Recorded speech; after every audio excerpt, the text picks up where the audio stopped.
नमस्कार दोस्तों, child development and pedagogy के इस सेशन में मैं वीरेश पांडे आपका बहुत बहुत स्वागत करता हूं। एक बार फिर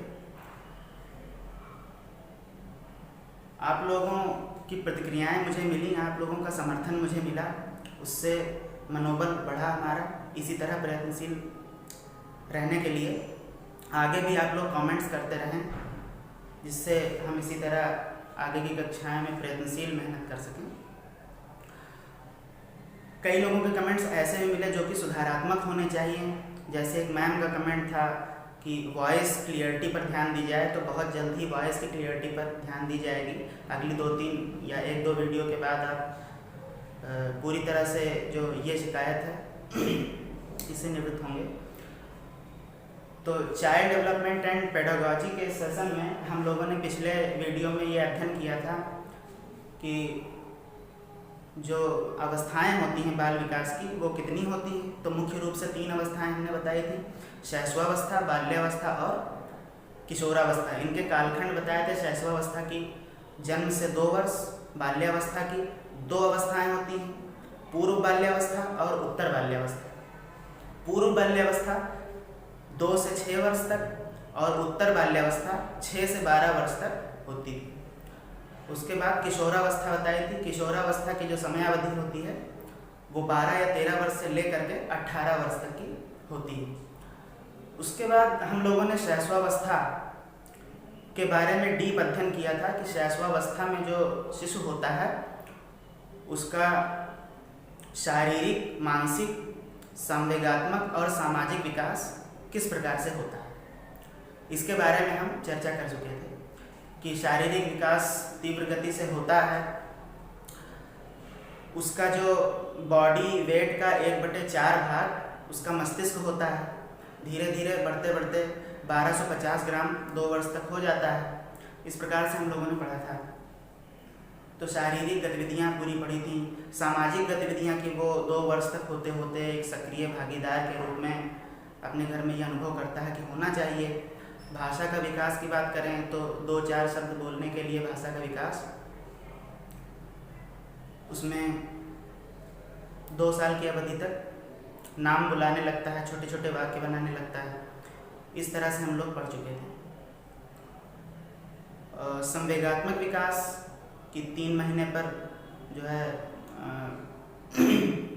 रोना चिल्लाना इस तरह से होता है। फिर धीरे धीरे करके प्रसन्नता का भाव आता है। उसके बाद ईर्ष्या भी होती है। सबसे लास्ट स्टेज पर क्या होता है कि इन सभी जो संवेग हैं इनका थोड़ी थोड़ी ज़्यादा मात्रा में हमें प्रभाव देखने को मिलता है। तो इस प्रकार से हम शैशवावस्था के सभी पक्षों का अध्ययन कर चुके थे। उसमें थोड़ा सा ये बता देना है कि शिक्षा किस प्रकार से होनी चाहिए। क्योंकि हम एजुकेशन की बात कर रहे हैं तो सभी अवस्थाओं में शिक्षा किस प्रकार की होनी चाहिए, इनकी भी चर्चा हमें करनी रहती है। तो आप जानते हैं कि जो शिशु होता है उसको किस प्रकार से शिक्षा देनी चाहिए। परिवार का उचित वातावरण, कलह ना हो, रुचिपूर्ण वातावरण हो, जिज्ञासा को शांत करने का भरसक प्रयास किया जाए, पोषण पर्याप्त दिया जाए। इस प्रकार से हम शिक्षा दीक्षा कर सकते हैं। छोटी छोटी चीज़ें सिखाने की बात हो गई। कारण बताओ अगर कोई बच्चा पूछता है तो उसका समुचित रूप से उत्तर देने का प्रयास परिवार के द्वारा हो गया। परिवार ही विद्यालय की भूमिका अदा करता है, या आसपास का जो सामाजिक परिवेश हो, थोड़ा बहुत वो भी होता है, लेकिन फर्स्ट पर परिवार यह उत्तरदायित्व का निर्वहन करता है। तो शैशवावस्था में इस प्रकार से शिक्षा दी जानी चाहिए। जिज्ञासा की संतुष्टि हो, मूल प्रवृत्ति को प्रोत्साहन दिया जाए। जो अच्छी मूल प्रवृत्तियां हैं उनका प्रोत्साहन दिया जाए। जैसे प्रसन्नता, तो उनका प्रोत्साहन क्या मतलब, पॉजिटिविटी यानी सकारात्मकता उनमें भरी जाए, तो जिससे वो प्रसन्न रह सकेंगे। तो इस वजह से हम जो कुछ संवेग हैं उनको बढ़ा सकते हैं। उनको बढ़ाने के लिए जिस चीज़ की आवश्यकता है उसकी पूर्ति करके हम उसको बढ़ा सकते हैं। तो इस प्रकार से शैशवावस्था की शिक्षा दीक्षा की हम बात कर रहे थे। अब हमें जो पढ़ना है वो अगली अवस्था यानी बाल्यावस्था है।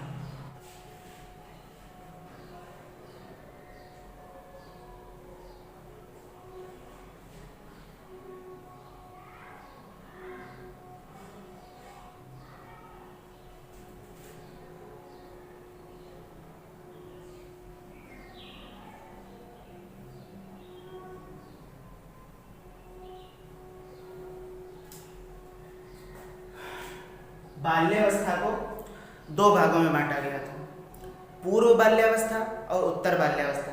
लेकिन यहाँ पे जो शारीरिक परिवर्तन होते हैं, शारीरिक परिवर्तन की यदि बात की जाए तो हम इस प्रकार से वर्षों को लेकर के चलेंगे, उसमें बांटने की आवश्यकता नहीं है, थोड़ा बहुत अंतर होता है। तो जो हमने पूर्व बाल्यावस्था थी उसको टॉय एज बता दिया था या ईगोसेंट्रिज्म बता दिया था, यानी आत्म केंद्रण की अवस्था बता दी थी हमने।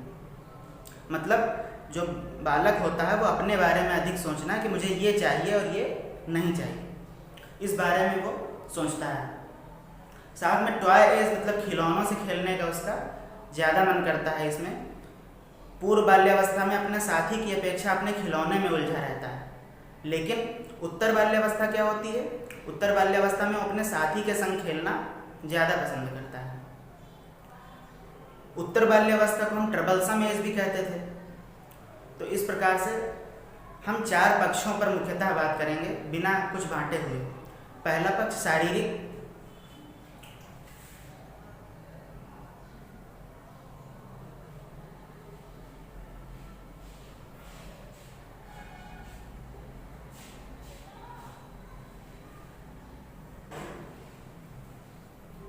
शारीरिक विकास की बात कर लेते हैं। तो शारीरिक विकास जो शैशवावस्था है उससे थोड़ी धीमी गति से होता है,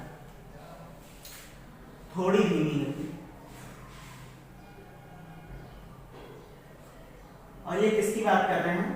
लंबाई की बात कर रहे हैं। जो लंबाई होती है वो बाल्यावस्था में शैशवावस्था से 10 से 12 इंच बढ़ती है। पूर्व बाल्यावस्था की बात कर रहे हैं। उत्तर बाल्यावस्था में तो और तीव्र गति हो जाती है।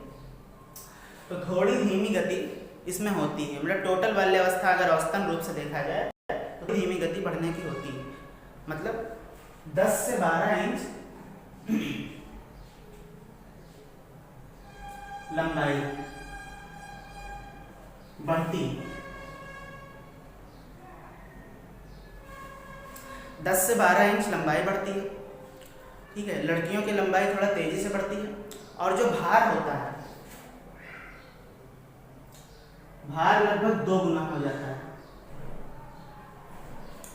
ठीक है। भार 2 गुना हो जाता है। लंबा गति जो होती है धीमी होती है, लंबाई की 10 से 12 इंच बढ़ती है, भार 2 गुना हो जाता है। हमने शैशवावस्था में यह चीज़ बता दी थी कि जो पूरा शरीर होता है उसका 1/4 भाग मस्तिष्क ही रहता है, सर रहता है। यहाँ पर ऐसा क्या होता है, जैसे जैसे लंबाई और भार बढ़ते हैं वैसे वैसे जो सर का भाग होता है वो शरीर के सापेक्ष कितना होता है वो देखते हैं। तो यहाँ जो मस्तिष्क होता है वो 1/10 भाग हो जाता है बॉडी वेट का। लंबाई से इसका अर्थ मत लीजिएगा, ये भार से हो जाता है 1/10 भाग भार का हो जाता है।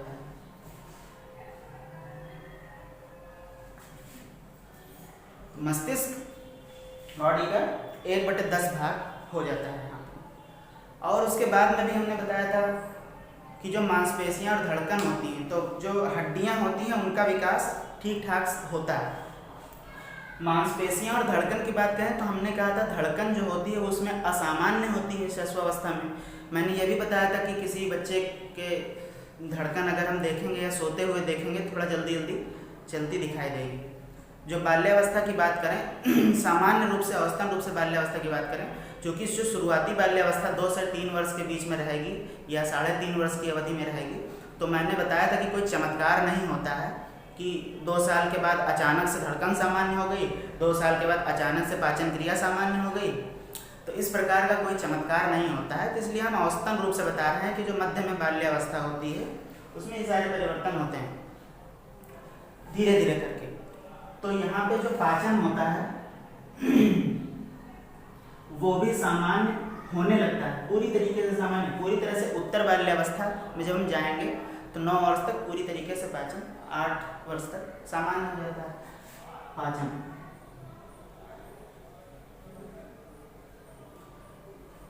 धड़कन होती है, धड़कन भी यहाँ पे सामान्य हो जाती है। उसके बाद दांत की बात आती है। तो 6 वर्ष तक सारे दांत गिर जाते हैं और 12 वर्ष तक होते होते, यानी उत्तर जो बाल्यावस्था है और उत्तर बाल्यावस्था है उसके समाप्त होने तक 28 दांत इनमें आ जाते हैं। 6 वर्ष तक होते होते दांत गिर जाएंगे और 12 वर्ष तक होते होते 28 दांत इनमें निकल आते हैं।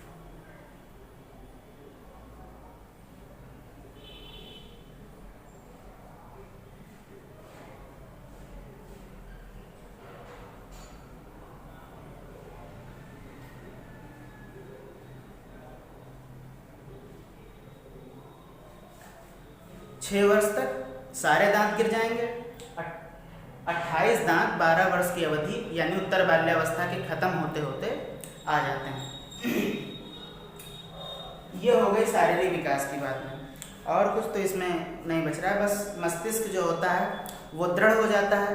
अन्य रूप से इनका विकास इस प्रकार से होता है। ये सारी चीज़ यू कैन टेक स्क्रीनशॉट। तो इसके बाद मानसिक विकास की हम बात करते हैं।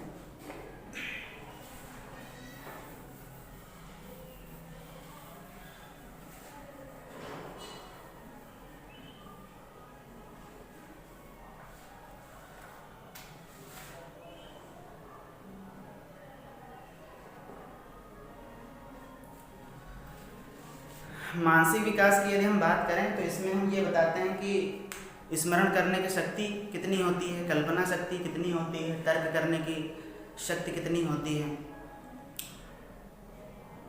तो इस चीज़ों के बारे में तो सबसे पहले भाषा विकास होना चाहिए, तब चिंतन की शक्ति आएगी, तर्क करने की शक्ति आएगी, कल्पना करने की शक्ति आएगी। तो भाषा विकास की हम बात करें तो पूर्व बाल्यावस्था खत्म होते होते भाषा का लगभग विकास हो जाता है।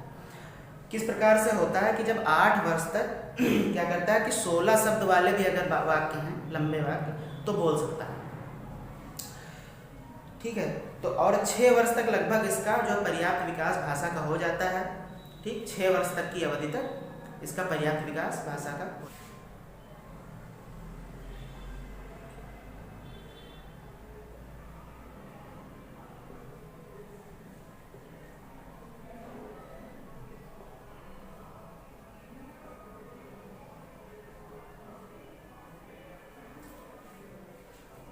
ठीक है। 9 वर्ष तक घड़ी देखना, किसी भी चीज़ को काउंट करने की और सामान्य जोड़ घटाव, ये जो गणितीय संक्रियाएं होती हैं, सामान्य गणितीय संक्रियाएं, तो 9 वर्ष तक ये सबल हो जाता है। उसके पहले ये होता है कि घड़ी देखने के लिए भी मेहनत करनी पड़ती है। हो सकता है ये पूरा जो बज रहे हों, जैसे 12 बज रहे हों, 1 बज रहे हों, जो सीधा टाइम हो वो बता लेते हों, लेकिन मिनट नहीं बताते। तब उसके लिए इस तरह से पूछना पड़ता है कि बड़ी सुई कहाँ है और छोटी सुई कहाँ है। इस प्रकार से हम पूछते हैं। लेकिन 9 वर्ष की अवधि तक उनका मस्तिष्क पूरी तरीके से यह परिपक्व हो जाता है कि वह गिन भी सकते हैं, सामान्य गणितीय संक्रियाएँ भी कर सकते हैं, घड़ी भी देख सकते हैं। तो इस प्रकार की जो संक्रियाएँ हैं वो 9 वर्ष की अवधि तक कर लेते हैं।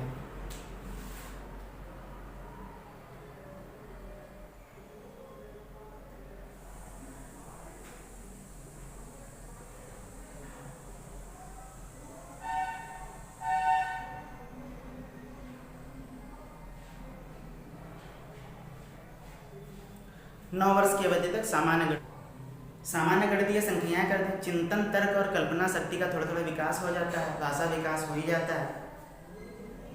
साथ में इनको वास्तविकता का थोड़ा बहुत ज्ञान इस प्रकार से शैशवावस्था में बता दिया जाता था कि कोई भी चीज़ झूठ बोल दी गई और शैशवावस्था में जो शिशु होता था वो उस पर विश्वास कर लेता था, परंतु बाल्यावस्था में पहुँच करके उसको वास्तविकता का, यथार्थता का इस प्रकार से ज्ञान हो जाता है कि वह यह पहचान लेता है कि कौन सा व्यक्ति हमें बेवकूफ़ बनाने का प्रयास कर रहा है, झूठ बोलने का प्रयास कर रहा है, तो वो इसमें विभेद करने के लिए सक्षम हो जाते हैं। और फिर इसके बाद उनमें कॉन्फिडेंस डेवलपमेंट भी हो जाता है। उनके अंदर ये कॉन्फिडेंस हो जाता है, मतलब जो बाल सभा आयोजित की जाती है उसमें यदि सामान्य बच्चा है तो वह रुचि लेता है कि हम सामने जा कर के चीज़ों को बताएं, एक अपने प्रतिनिधि की भूमिका अदा करें। इस प्रकार से वह कॉन्फिडेंस भी उसके अंदर डेवलप हो जाता है यहाँ तक की अवधि तक। उसके बाद ये मानसिक विकास लगभग इतना ही था। एक बात और अनुत्क्रमणीयता और उत्क्रमणीयता हम समझ लेते हैं। हालांकि जो पियाजे का संज्ञानात्मक विकास का सिद्धांत है उसमें भी हम इस बारे में पढ़ेंगे, और अक्सर क्वेश्चन भी पूछा जाता है कि रिवर्सिबिलिटी क्या होती है या इरिवर्सिबिलिटी, इनका गुण कब तक आता है। तो हम ये समझ करके चलते हैं जो 8 वर्ष तक है या 7 वर्ष तक का बच्चा है उसमें, हाँ 6 से 7 वर्ष की बात कर लीजिए, 6 से 7 वर्ष की बात आती है तो उसमें उत्क्रमणीयता का गुण नहीं होता है, अनुत्क्रमणीयता होती। क्या है अनुत्क्रमणीयता? कोई भी एक प्रश्न पूछेंगे उसका वह जवाब देगा, लेकिन वही प्रश्न हो सकता है कि हम उल्टे तरीके से पूछ लें और वह कंफ्यूज हो जाए। यदि प्रश्न गलत भी होता है तो वह जान भी ना पाए, यह भी हो सकता है, या अगर उल्टा पूछा गया है प्रश्न तो वह उसका उत्तर दे पाने में सक्षम ना हो, यह भी हो सकता है। जैसे अगर हम पूछें उससे कि भारत की राजधानी, तो वो कहेगा नई दिल्ली, भारत की राजधानी नई दिल्ली। लेकिन हम कंफ्यूज करने के लिए अगर ये प्रश्न पूछते हैं नई दिल्ली की राजधानी क्या है, तो वह ये विभेद नहीं कर पाता कि वास्तव में ये प्रश्न गलत है, नई दिल्ली तो स्वयं राजधानी है। इस प्रकार से वह विभेद नहीं कर सकता है। या इस तरह से कर दिया जाए कि अगर 7 को 5 से गुणा किया जाए तो 35 आता है, वह करके बता देगा। लेकिन 35 को 5 से भाग दिया जाए तो 7 आएगा, तो उसी का उल्टा वह नहीं कर पाता, पक्षांतर, ये इस प्रकार से। तो उसमें इरिवर्सिबिलिटी का गुण होता है। धीरे धीरे जब उत्तर बाल्यावस्था के अंत तक पहुंचते हैं, 9-10 साल 11 साल, तो उसमें इस प्रकार की प्रवृत्ति आ जाती है कि वह उल्टे प्रश्नों का भी सही जवाब दे सकता है, और यह विभेद भी कर सकता है कि वह प्रश्न सही पूछा जा रहा है या उसको कंफ्यूज करने के लिए पूछा जा रहा है। इस प्रकार से वह विभेद करने में भी सक्षम हो जाता है। तो मानसिक विकास हमने बताया कि एक बार जल्दी से दोहरा लेते हैं। 6 वर्ष तक सारे दांत गिर जाते हैं, 12 वर्ष तक 28 दांत उसमें आ जाते हैं। भाषा विकास 6 वर्ष तक बोलने वलने के लिए पर्याप्त रूप से हो जाता है। 8 वर्ष की अवधि तक वह 16 शब्दों वाले वाक्यों को बोल सकता है। चिंतन, तर्क, कल्पना शक्ति, इन सब की प्रधानता हो जाती है। मॉडरेट विकास हो जाता है इनका। तो ये सारी बातें जो है इसमें आती हैं। 9 वर्ष तक जो गिनने वाली, काउंटिंग की घड़ी देखने वाली, इन सभी का विकास हो जाता है। सामान्य गणितीय संक्रियाएं भी यह कर सकता है। ठीक, इस प्रकार के मानसिक विकास उसके अंदर होते हैं। आगे बढ़ेंगे, उसके बाद हम पढ़ेंगे कि इसका संवेगात्मक विकास किस प्रकार से होता है। जो तीसरा पॉइंट है वो होगा संवेगात्मक विकास। संवेगात्मक विकास से अर्थ यह है कि उसके अंदर कौन कौन सी भावनाओं का विकास होता है। भावनाओं की बात करें तो उसमें ईर्ष्या, द्वेष, इन सब की प्रकृति और भी ज़्यादा बढ़ जाती है। ठीक,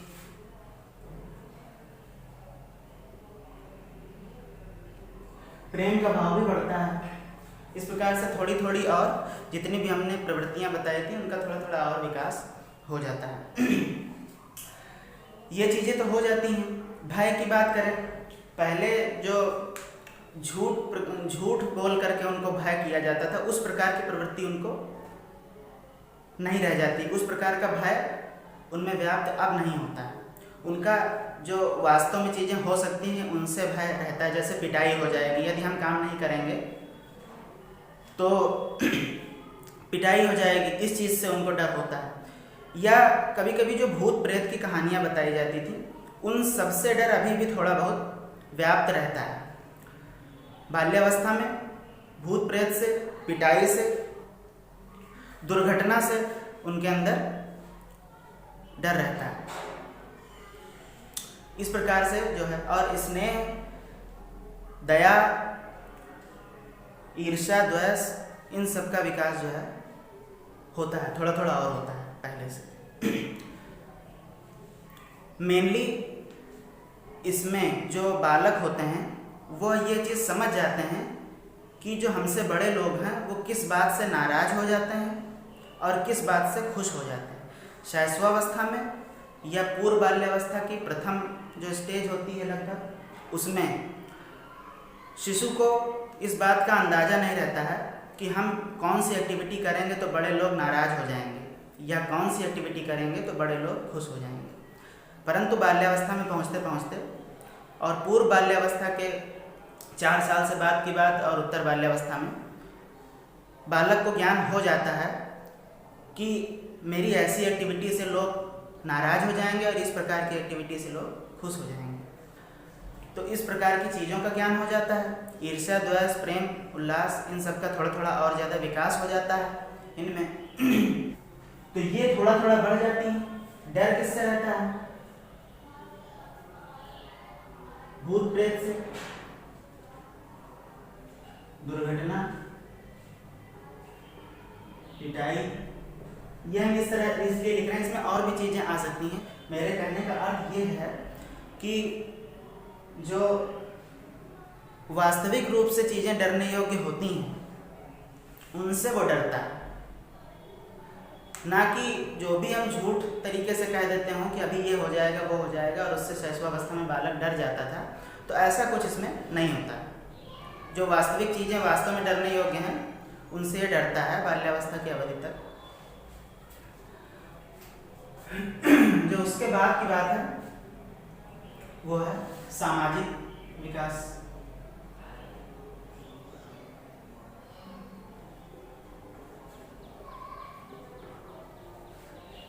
सामाजिक विकास किस प्रकार से होता है? देखिए, जो 2 से 6 वर्ष की अवधि यानी पूर्व बाल्यावस्था होती है। पूर्व बाल्यावस्था में जो शिशु या बालक हम कह सकते हैं उसकी स्कूलिंग नहीं होती है, तब तक 6 वर्ष के बाद ही होती है। अब तो खैर प्राइवेट स्कूल्स में होने लगी है, परंतु जो अभी भी आंकड़ा या रखा जाता है सरकारी स्कूलों में प्रवेश का भी रखा जाता है वो 6 वर्ष रखा जाता है। उससे पहले उसका जो सामाजिक दायरा होता है वो परिवार और अपने आस पड़ोस तक सीमित रहता है। तो इसको टॉय एज भी कहा जाता है। तो नए नए साथी इसमें बन नहीं पाते हैं जो 2 से 6 वर्ष तक की बात रहती है। तो वो अपने खिलौनों से खेलने में ज़्यादा रुचि लेता है। 6 वर्ष की अवधि के बाद उसका सामाजिक दायरा बढ़ने लगता है। 6 वर्ष की अवधि के बाद उसकी स्कूलिंग होती है, नए नए साथी होते हैं। तो उसमें कई सारी क्षमताओं का विकास होता है। जैसे वह चाहता है कि अपने ग्रुप में जो नेतृत्व करता हूँ वो हम हों, या अपने ग्रुप के सक्रिय भागीदारी के रूप में वह काम करने के लिए प्रवृत्त होता है। ऐसी उनकी प्रवृत्ति होती है। ग्रुप वर्क में इंटरेस्ट लेते हैं। अगर किसी ग्रुप में उसको कोई भी कार्य सौंपा जाता है तो वह कर्तव्य निष्ठा से इसका निर्वहन करने के लिए ये चाहता है। फिर सामाजिक विकास में और क्या क्या चीज़ हम कह सकते हैं? तो आत्मविश्वास उसके अंदर आ जाता है, नेतृत्व क्षमता, दयालुता का भाव भी आ जाता है। अपने ग्रुप में या अपने साथियों में से किसी को चोट लग जाने पर तुरंत दौड़ने और उसकी मदद करने के लिए आतुर रहने का ख्याल उनके अंदर होता है। इस प्रकार से उनको ग्रुप में चीज़ें करने का और अपने ग्रुप के प्रति कर्तव्य निष्ठा। तो सामाजिक विकास इस प्रकार से होता है कि जब स्कूलिंग होती है उससे जो पहले की अवस्था होती है उसमें ज़्यादा सामाजिक दायरा उनका नहीं होता है। लेकिन 6 वर्ष से 12 वर्ष यानी उत्तर बाल्यावस्था की बात करें तो ट्रबलसम एज भी इसको बोलते हैं। ग्रुप होगा, सामाजिक दायरा बढ़ेगा, समस्याएं भी उत्पन्न होंगी, जाहिर सी बात है। तो यह भी उनका होता है। तो हमने क्या पढ़ा? शारीरिक विकास हमने पढ़ा, सामाजिक विकास पढ़ा, मानसिक विकास पढ़ा और संवेगात्मक विकास हमने पढ़ा। शिक्षा उनकी किस प्रकार से होनी चाहिए? शिक्षा उनकी इस प्रकार से होनी चाहिए कि उनको किसी भी चीज़ के लिए इरिटेट नहीं करना चाहिए। जिस प्रकार से जिस भी विषय में वो रुचिपूर्वक पढ़ना चाहते हैं उस तरह से उनको वातावरण उपलब्ध कराना चाहिए और बिना रुचि के ज़बरदस्ती कोई भी काम करवाने का प्रयास उनसे नहीं किया जाना चाहिए। साथ ही साथ उनकी रुचि लाने के लिए विषय में उपयुक्त वातावरण हमें सृजन करना चाहिए। जैसे जो बच्चों का कोना कह दिया जाता है, लर्निंग कॉर्नर, इस प्रकार की व्यवस्था भी की जानी चाहिए। उनके अंदर रुचि जो डेवलप करने के लिए कहानियों के माध्यम से, क्योंकि बाल्यावस्था में कहानियाँ ज़्यादा पसंद होती हैं, तो उसके माध्यम से भी प्रयास किया जाना चाहिए। तो ऐसी छोटी छोटी चीज़ों से हम उनकी रुचि डेवलप करते हैं और प्रयास भी हमें करना चाहिए। तो बाल्यावस्था में शिक्षा महत्वपूर्ण हो जाती है। जिज्ञासा, उनके अंदर बहुत सारी जिज्ञासा होती है, तो उनको शांत करने का हमें प्रयास करना चाहिए। उनको उनकी जो जिज्ञासा होती है उनका दमन नहीं करना चाहिए। तो हमने चर्चा कर ली कि जो इसका संवेगात्मक विकास, शारीरिक विकास, इस प्रकार से जो भी विकास इसका बाल्यावस्था का होना चाहिए। शिक्षा की बात करी तो उसमें जो नेतृत्व क्षमता, सामाजिक दायरा बढ़ाने की बात है, अपने पड़ोसियों से, अपने आसपास के लोगों से किस प्रकार से हमें व्यवहार प्रदर्शित करना चाहिए, परिवार को और समाज दोनों को इस पर शिशु या बालक के लिए ध्यान देना चाहिए कि उसका सामाजिक विकास एक अच्छे ढंग से हो। इसमें परिवार समाज का उत्तरदायित्व जो होता है उसको भली भांति निर्वहन करना चाहिए। साथ ही जब 6 साल के बाद उसका सामाजिक दायरा स्कूलिंग में भी आ जाता है, नए साथी उनके बनने लगते हैं, तब स्कूल भी इस प्रकार से होने चाहिए कि उनके सामाजिक विकास, नेतृत्व क्षमता, आत्मविश्वास, भावनात्मक विकास, इन सभी में उनका अधिक से अधिक सहयोग कर सकें और उनकी जिस विषय में रुचि है उस रुचि विशेष को और विकसित करने के लिए भरसक प्रयास किए जाएं। यह स्कूल्स का एक उत्तरदायित्व होना चाहिए। यहाँ तक की बात हो गई। अब हम आते हैं किशोरावस्था पर कि किशोरावस्था में क्या क्या परिवर्तन होते हैं, उसको भी धीरे धीरे देख लेते हैं। किशोरावस्था में नहीं, जो भी किशोरावस्था की हम बात करें तो जो भी बाल्यावस्था और शैशवावस्था में जो संवेग होते हैं वो पूरी तरह से विकसित हो जाते हैं। जो भी मानसिक कमियां बाल्यावस्था या शैशवावस्था में रह जाती हैं वो पूरी तरह से विकसित हो जाती हैं। तो इस प्रकार से हम किशोरावस्था की बात करेंगे तो बहुत सूक्ष्म समय अंतराल में हम इसको थोड़ा सा समझ लेते हैं कि किस प्रकार से।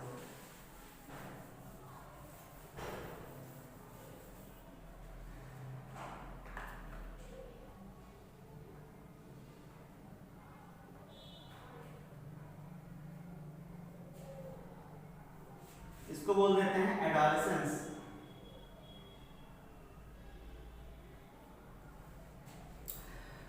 किशोरावस्था में जो शारीरिक परिवर्तन होते हैं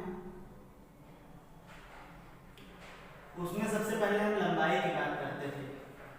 तो शारीरिक परिवर्तन में जो लंबाई होती है, होने का क्या तरीका है, जो किशोरावस्था में है उसमें जितनी मैक्सिमम हाइट बढ़नी चाहिए, किशोरावस्था में जितनी मैक्सिमम हाइट किसी भी इंसान की होनी चाहिए, किशोरावस्था के अंत तक उतनी जो मैक्सिमम आयु है वह अचीव कर लेता है। बॉयज़ में थोड़ा 1-2 साल तक ज़्यादा भी बढ़ते रहते हैं। तो इसमें जो लंबाई की बात करें तो जो गर्ल्स हैं वो 16 ईयर तक अपनी मैक्सिमम लंबाई गेन कर लेती हैं। बॉयज़ हैं 18 ईयर तक बढ़ते हैं और उससे ज़्यादा भी बढ़ते रहते हैं। 18 साल या उससे 1-2 साल ज़्यादा तक भी इनकी लंबाई बढ़ती रहती है।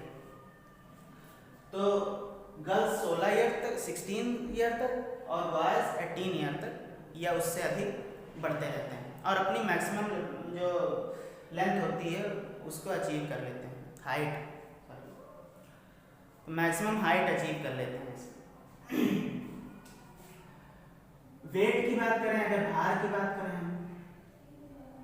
तो भार जो होता है वो बॉय जो होते हैं वो गर्ल्स की अपेक्षा हैवी हो जाते हैं। इससे पहले वाले में था जो गर्ल्स था उनका भार तेजी से बढ़ता था बाल्यावस्था में, ये ध्यान रखेंगे। बाल्यावस्था में जब अंत होने लगता है तब जो लड़कियां होती हैं उनका भार तेजी से बढ़ता है। यहाँ पे क्या होता है, जो बॉयज़ होते हैं उनका भार लड़कियों के भार से ज़्यादा होता है।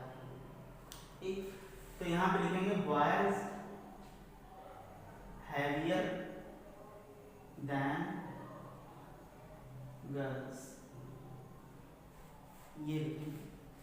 ठीक है, तो ये इनके शारीरिक विकास की बात हो गई। जो ब्रेन होता है उसमें जो अंतर, जो कल्पना शक्ति, ध्यान, चिंतन, मनन, तो ये सब मानसिक विकास के अंतर्गत आता है। लेकिन अगर परिपक्वता की बात करें यानी शारीरिक विकास में यदि हम मस्तिष्क की बात करते हैं तो उसमें जैसे हमने पहले शारीरिक विकास में जब मस्तिष्क की बात करी थी तो उसमें कहा था कि मस्तिष्क जो होता है वो 1/4 भाग बॉडी का होता है। बाल्यावस्था में कहा कि 1/10 भाग होता है बॉडी का। तो इस प्रकार से हम परिपक्वता की अगर बात करें तो 16 वर्ष की अवधि तक किशोरावस्था में मस्तिष्क का पूर्ण विकास हो जाता है और इसीलिए जो मानसिक आयु रखी जाती है, टर्मन ने दिया हो या किसी ने और ने भी, तो मैक्सिमम जो मानसिक आयु होती है वो 16 वर्ष होती है, उससे अधिक नहीं होती। तो यानी हम यहाँ पे कह सकते हैं कि 16 वर्ष तक होते होते मस्तिष्क पूरी तरीके से परिपक्व हो जाता है।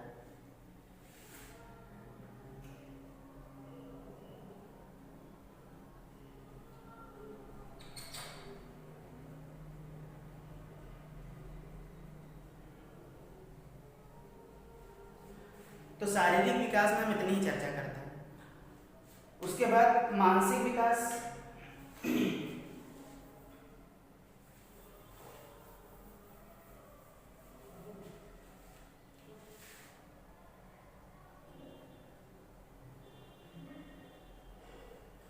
मानसिक विकास की आती थी बात, तो जब पूरी तरीके से 16 वर्ष तक परिपक्व हो जाता है मस्तिष्क, तो उसमें चिंतन, कल्पना शक्ति, ध्यान, तर्क, इन सभी का पूर्ण विकास हो जाता है। यानी किशोरावस्था में हम कह सकते हैं कि मस्तिष्क में इन सभी प्रवृत्तियों का या मानसिक जो क्रियाएं हैं उनका पूरी तरीके से विकास हो जाता है। अब व्यक्ति किसी भी बात को सोचने के लिए, किसी भी बात पर तर्क करने के लिए पूरी तरीके से मस्तिष्क उसका परिपक्व होता है। अब यदि व्यक्ति मेहनत ही नहीं करता है, तर्क करना नहीं चाहता है या तर्क करने के बारे में ज्ञान संग्रह ही नहीं करता है, तो वो उसमें उसकी फॉल्ट है।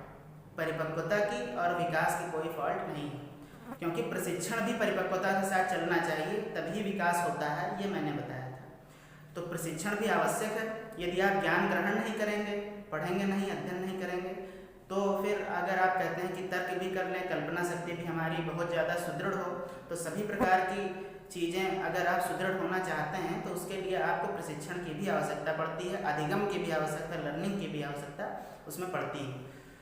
तो अगर शारीरिक रूप से कहें परिपक्वता की बात, तो वो 16 वर्ष की अवधि तक हो जाती है। सामान्य जो किशोर होते हैं या किशोरियाँ होती हैं, उसमें चिंतन, ध्यान, कल्पना शक्ति, तर्क, इन सभी चीज़ का पूर्ण विकास हो जाता है। तो मानसिक विकास सभी प्रकार से हो जाती है। दूसरी बात, रिवर्सिबिलिटी का गुण, वो भी इसमें डेवलप हो जाता है। वो तो उत्तर बाल्यावस्था की लास्ट अवधि तक भी हो जाता था, उसके बाद भी और डेवलप हो जाता है। गणना की बात करें तो सभी सामान्य और जटिल गणना जो क्रियाएं होती हैं सभी को परफॉर्म कर सकता है किशोरावस्था में जो व्यक्ति होता है। तो इस प्रकार से सारी गणितीय संक्रियाएं हो जाती हैं। सभी प्रकार की और भी मानसिक क्रियाएं जो होती हैं उनको प्रदर्शित करने का और उनको जानने और समझने का जो विकास होता है वह पूरी तरीके से किशोरावस्था में हो जाता है, मानसिक विकास। इसके बाद संवेगिक विकास की बात करते हैं। संवेग, तो संवेगों का विकास जो होता है, मैंने बता रखा है कि जो किशोरावस्था है उसमें चरम पर होता है संवेग, जिसमें भय, करुणा, दया, भय तो कम हो जाता है, कुछ चीज़ें कम हो जाती हैं, लेकिन वास्तविक रूप में जब वो झलकती हैं तो झलकती हैं। तो संवेग का पूर्णतया विकास हो, जैसे दुख का भाव हो गया, करुणा का भाव हो गया, दूसरे की सहायता करने का भाव हो गया, दया करने का भाव हो गया, इस प्रकार से प्रेम का भाव हो गया, इसमें विरक्ति, सब चीज़ का जो भाव होता है वो इसमें पूरी तरीके से चरम पर होता है। इसलिए जो भाव चरम पर होता है, इसलिए मैंने पिछले बार में बताया था कि स्टैनले हॉल ने कहा था कि यह अवस्था जो होती है वो तनाव, तूफान और संघर्ष की अवस्था होती है।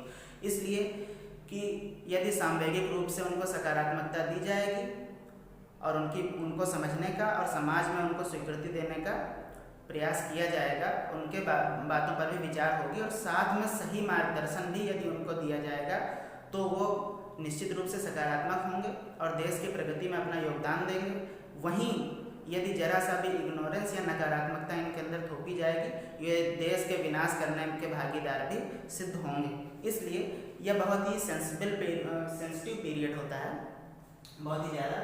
तो इसलिए बहुत ही सतर्क होकर के इनका सांवेगिक विकास में मार्गदर्शन करना चाहिए और अच्छे लोगों के द्वारा, काउंसलर्स के द्वारा इनका सामाजिक विकास होना चाहिए। स्कूल और कॉलेजेस भी इसकी व्यवस्था करते हैं। उचित परामर्श और निर्देशन की आवश्यकता इनको होती है। निर्देशन और परामर्श एक आगे भी चैप्टर है, उसमें हम उसको डिस्कस करेंगे। जो दूसरा पार्ट इनका आता है उसमें है ये। तो संवेगों का पूर्णतया विकास इसमें हो जाता है। सामाजिक विकास, तो मैंने बताया था जो एरिक एरिक्सन ने कहा था आइडेंटिटी क्राइसिस की अवस्था है। यह इसलिए कहा था, पहचान संकट की अवस्था इसलिए बोली थी कि जो किशोर होते हैं किशोरावस्था में वह समाज की स्वीकृति चाहते हैं। तो समाज की स्वीकृति मतलब अपनी बातों को समाज के सामने रख सकें और समाज भी उनकी बातों का आदर करे और वह भी समाज की बातों का आदर करने के लिए समर्थ हो सकें। तो समाज की स्वीकृति चाहते हैं, लेकिन यदि उसमें भी नकारात्मकता आ जाती है तो वह अपने पहचान को खो देने के लिए भय व्याप्त उनके अंदर हो जाता है। तो समाज को चाहिए कि उचित निर्देशन परामर्श के द्वारा यह आइडेंटिटी क्राइसिस की अवस्था जो कही गई है तो पहचान का संकट न होने पाए और उनको एक अच्छा नागरिक बनाने में समाज, विद्यालय, विश्वविद्यालय, परिवार ये सभी सकारात्मक रूप से सहयोग दें, तो इनका एक अच्छा विकास होता है और जो भारत है या अपना भी कोई भी देश है उसकी प्रगति में ये योगदान दे सकें। तो यहाँ तक का जो सेशन था वो उसमें बाल्यावस्था और किशोरावस्था के सभी प्रकार से समुचित रूप से जो चेंजेस होते हैं उनका अध्ययन किया गया। अब अगले सेशन में हम या तो क्वेश्चन करेंगे इसका या अगला चैप्टर पढ़ेंगे और उन 2 चैप्टर का क्वेश्चन आगे करेंगे या फिर इसके क्वेश्चन को हम परफॉर्म करेंगे। तो आज की क्लास कैसी लगी अपना रिव्यू दीजिए कमेंट बॉक्स में, वीडियो को लाइक करिए, सब्सक्राइब और ज़्यादा से ज़्यादा शेयर करिए, बेल आइकन जरूर प्रेस करिए हमारी अगली क्लास की वीडियो जल्दी से पाने के लिए नोटिफिकेशन में। तो इसी तरीके से इन बातों को रिवाइज करते रहिए और बाल विकास की अगली कड़ी में फिर से मैं विकास के सिद्धांत या क्वेश्चंस को लेकर के आ रहा हूँ। Do like, subscribe and share और बहुत बहुत धन्यवाद।